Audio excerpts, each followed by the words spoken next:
+1 പ്രവേശനവുമായി ബന്ധപ്പെട്ട് 2 അലോട്ട്മെൻറ്റുകൾ പൂർത്തിയായിട്ടുണ്ട്. പക്ഷേ +1ലേക്ക് ഇഷ്ടപ്പെട്ട വിഷയത്തിന് പ്രവേശനം ലഭിക്കാത്ത കുട്ടികൾ നിരവധിയാണ്. ഫുൾ A+ കിട്ടിയ കുട്ടികൾക്ക് പോലും ഇഷ്ടപ്പെട്ട വിഷയം +1 ലഭിക്കുന്നില്ല എന്നുള്ളതാണ് പരാതി. അത്തരത്തിൽ 2 വിദ്യാർത്ഥികൾ നമുക്കൊപ്പം ചേരുകയാണ്. നിങ്ങൾക്ക് 10ാം ക്ലാസ്സിൽ ഫുൾ A+? Full A+.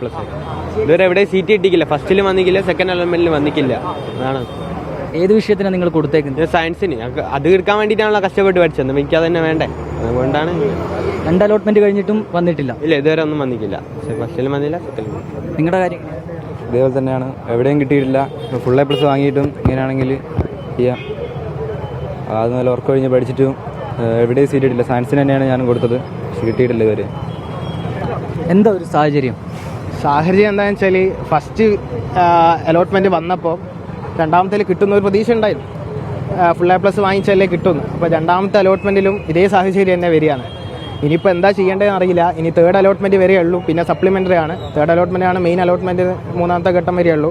അത് കഴിഞ്ഞിട്ട് ഇനി ഇവരെ എന്താ ചെയ്യേണ്ടതെന്ന് അറിയില്ല. മാനേജ്മെൻറ്റ് സ്കൂളൊന്നും ചേർക്കാനുള്ള പൈസ സാമ്പത്തികമൊന്നുമില്ല.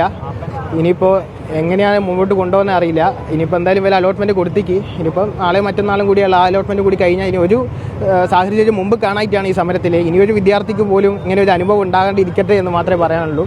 ഇവിടെ ഒരു രാഷ്ട്രീയമോ അല്ലെങ്കിൽ ഒന്നും നോക്കിയിട്ടല്ല ഇവിടെ വന്നത്. ഇനിയൊരു വിദ്യാർത്ഥിക്ക് പോലും ഇങ്ങനെ അനുഭവം ഉണ്ടാകാണ്ടിരിക്കട്ടെ, അത്രയേ ഉള്ളൂ പറയാം. ഈ കഷ്ടപ്പെട്ട് പഠിച്ച് ഫുൾ A+ കിട്ടിയിട്ടും ഒരു അഡ്മിഷൻ കിട്ടാത്തൊരു സാഹചര്യം ഉണ്ടല്ലോ, വളരെ മാനസിക വിഷമമുണ്ട്. മാനസിക വീട്ടിൽ വില സംഭവങ്ങളോ വില വിഷമവും പ്രയാസങ്ങളൊക്കെ അറിഞ്ഞുകൊണ്ട് തന്നെയാണ് ഈ ഇതിലേക്ക് വന്നത്. അല്ലാണ്ട് ഒരു സമരവും വേറെ എന്താ ചെയ്യേണ്ടതൊന്നും ഒരിതുമില്ല. ഇനിയിപ്പോൾ ഇങ്ങനെ ഒരു വിദ്യാഭ്യാസ ഓഫീസിലേക്ക് വിളിച്ചു. തിരുവനന്തപുരം വിദ്യാഭ്യാസ ഓഫീസിലേക്ക് വിളിച്ചപ്പോൾ ഫോണെടുത്ത് അവർ ഒരു നമ്പറിലേക്ക് കോൺടാക്ട് ചെയ്യാമെന്ന് പറഞ്ഞു. പക്ഷേ പിന്നെ നമ്പർ വിളിച്ചിട്ടൊന്നും കിട്ടുന്നില്ല. പിന്നെ വേറെ നിർത്തിയില്ലാത്തത് കൊണ്ട് തന്നെയാണ് ഈ സമയത്ത് ഇനിയൊരു വിദ്യാർത്ഥിക്ക് പോലും ഇങ്ങനെ ഒന്നും വരാതിരിക്കട്ടെ എന്ന് മാത്രം. സീറ്റുകൾ അനുവദിക്കുക സർക്കാർ, അത്രേ പറയാനുള്ളൂ. ഇപ്പോൾ ഒരാൾ 3ാമത്തെ അലോട്ട്മെന്റ് ഉണ്ട്, അതിൽ സീറ്റ് കിട്ടുമെന്നുള്ളൊരു പ്രതീക്ഷ, അത് മാത്രമേ ഉള്ളൂ. പ്രതീക്ഷ വെച്ചിട്ടാണ് ഇത്രയും മുമ്പോട്ട് പോയത് തന്നെ. ഒരു ലക്ഷ്യം വെച്ചിട്ടാണ് പഠിച്ചത് രണ്ടുപേരും. ഒരേ കുടുംബത്തിൽ തന്നെയാണ് രണ്ടുപേരും. ആ ലക്ഷ്യത്തിലേക്ക് എങ്ങനെ നടക്കാനാണ് നോക്കുന്നത്. കിട്ടുമായിരിക്കും എന്ന പ്രതീക്ഷ മാത്രം.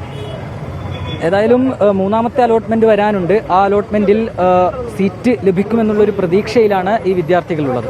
കോഴിക്കോട് നിന്ന് പ്രജ്വൽ സുരേഷിനൊപ്പം അഭിജിത്ത് മുഴക്കുന്ന്, 24.